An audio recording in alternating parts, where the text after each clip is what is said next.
Hello and welcome back to HardReset.Info. In this video I'll be answering the question, does Samsung Galaxy S25 have split screen? Let's begin. And the answer to that is yes, it does. In order to enable it, we simply want to go into our tabs here, simply click the icon and open in split screen view.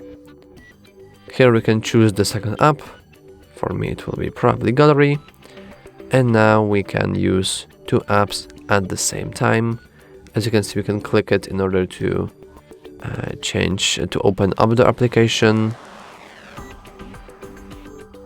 We don't allow it, and to switch between them, and we can also switch the positions of them. And that's all for this video. If you found it helpful, please remember to like and subscribe. Thanks for watching.